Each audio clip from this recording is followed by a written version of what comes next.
Okay, let's unpack this.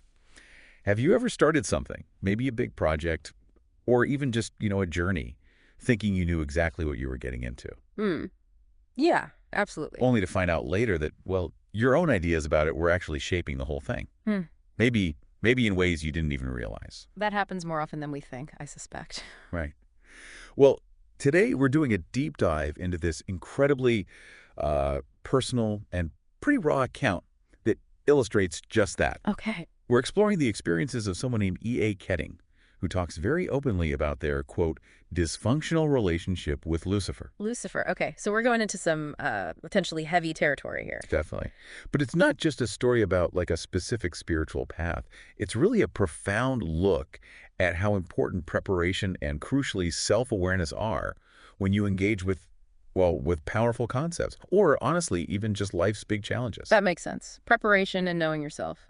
Exactly. And Ketting admits right off the bat to making two big errors early on in their path working with Lucifer. That's a term for, structured spiritual practice, often involves specific entities. Right, path working. Got it.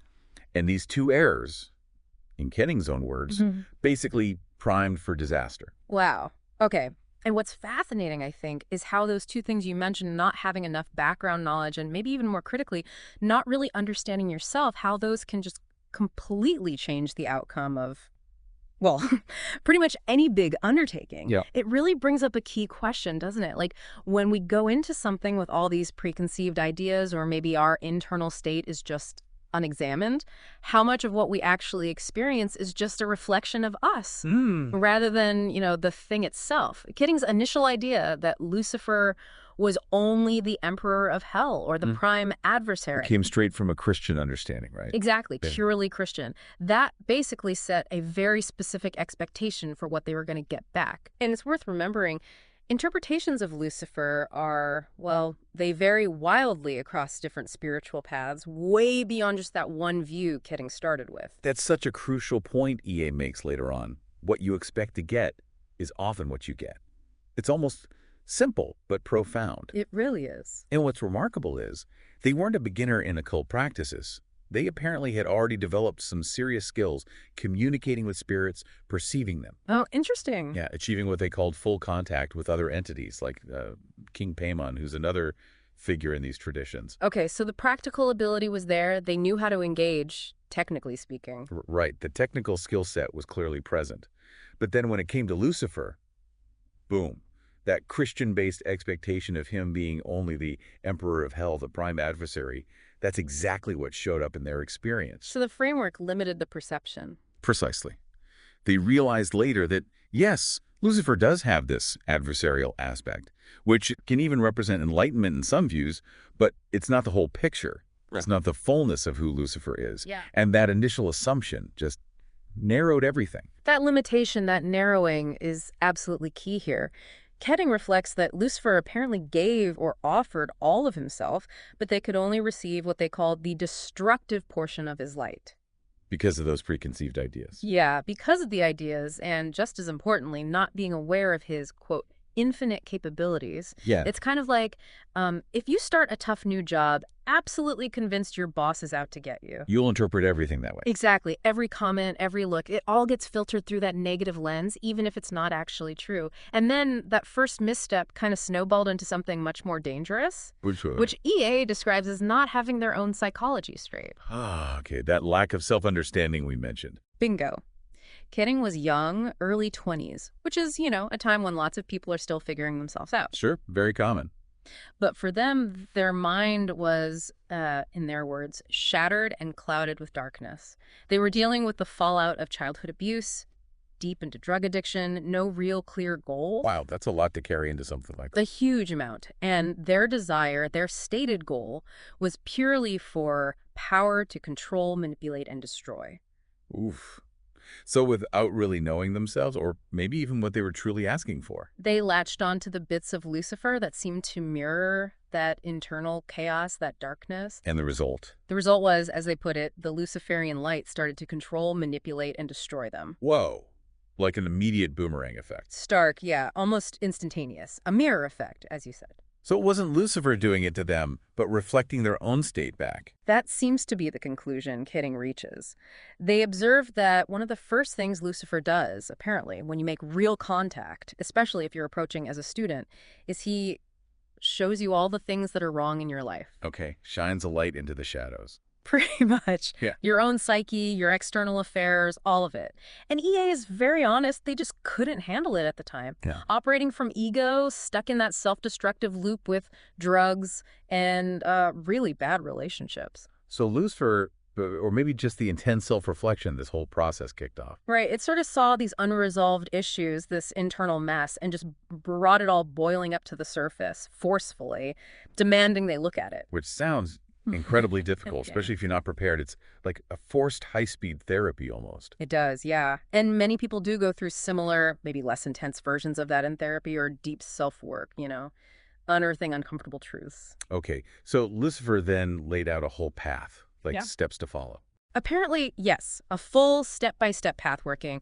It came with initiations, promises of, better abilities, more power, as Kading completed these different tasks. Here comes the paradox you mentioned earlier. Exactly. Here's the really profound paradox EA describes. While they were doing this work, getting these abilities, their self-destruction just escalated, grew to, quote, unthinkable depths. So they thought Lucifer was actually leading them to ruin. Initially, yes, that was the interpretation, like the classic devil leading them to destruction narrative. Makes sense, given the initial framework. Totally. But the huge realization, the big shift, came much later. After a lot of turmoil, they realized it was all their own doing, and that Lucifer wasn't pausing the destruction, but was actually guiding them through it. Guiding them through their own self-destruction. Yeah. That's quite a reframe. Isn't it? Moving from blaming an external force to taking internal responsibility, it's powerful. And after about a year of this intense process. Despite the self-destruction getting worse. Yeah. Despite that, Kidding's actual abilities had skyrocketed. Instantaneous magic, better spirit communication, divination, astral travel. Stuff way beyond what they'd imagined. Wow. Even later, when they tried to consciously cut ties, thinking they were done with Lucifer, they realized that once these deep connections are made, that presence is kind of forever. They'd only stopped paying attention. So Lucifer had actually delivered on his side of the bargain. The powers, the abilities. Every single promise, apparently. He kept his word regarding the cultivation of those powers. The whole destructive period, looking back, seemed like this incredibly painful but ultimately necessary crucible. Formative, somehow. Okay, so here's where it gets really interesting, right? Yeah. After all that chaos, all the challenges, the self-destruction, Ketting has this profound realization. Yeah. Lucifer had kept all his promises about the abilities and powers. And the self-destruction, that wasn't Lucifer's fault. It was ultimately their own doing. Their own stuff coming home to roost, essentially. Exactly. And even more, they came to see that Lucifer was actually guiding them through that mess, shining that light on their own unresolved issues, like you said. So what does all this really mean for you, listening? This whole deep dive into E.A. Ketting's journey, it gives us this really powerful, maybe unconventional lesson. It definitely does. It just hammers home how crucial it is to know thyself, that ancient advice, which, interestingly, Ketting ultimately learned was Lucifer's single piece of advice to humanity. Know thyself. It always comes back to that, doesn't it? And if we zoom out, connect this to the bigger picture, Ketting's experience really highlights that it doesn't matter if you're, doing esoteric work or starting a new career or just trying to grow as a person. Right. Your internal state, what you already believe, what you understand about yourself, it profoundly shapes the whole experience. And it shapes the lessons you end up taking away from it. So the meaning you make comes from within, largely. Precisely. And this journey shows how things that seem purely destructive or like these huge, overwhelming challenges, they can actually be catalysts. Catalysts for deep self-discovery. Yeah, turning points. Which brings up a really important question for you to think about. In your own life, when you hit something that feels overwhelming, maybe even destructive, how much of that feeling, that experience, is being shaped by your internal landscape, your expectations, your own unresolved stuff? That's a challenging question to sit with. It is, and could those very challenges, like Ketting found, actually be a guide, a really profound, if difficult, guide towards knowing yourself better, leading you to insights, maybe even abilities you never knew you had? It flips the script on adversity, doesn't it? Completely. And the author also mentions the value of outside resources, like this book, Awakening Lucifer. The point being, it aims to give the full context, the bigger picture of who Lucifer is supposed to be in these To traditions. help people avoid the same pitfalls. Exactly. To prevent others from going through that same kind of negative spiral by offering knowledge, insight, helping them embrace, quote, his light without suffering the negative consequences. So it really boils down to approaching complex things, whether it's spirituality or a relationship or a job, with a prepared, informed, and self-aware mindset. Absolutely. Like doing your homework before any major life change or learning any complex new skill, it's about setting yourself up to get the full benefit without creating unnecessary struggles for yourself along the way.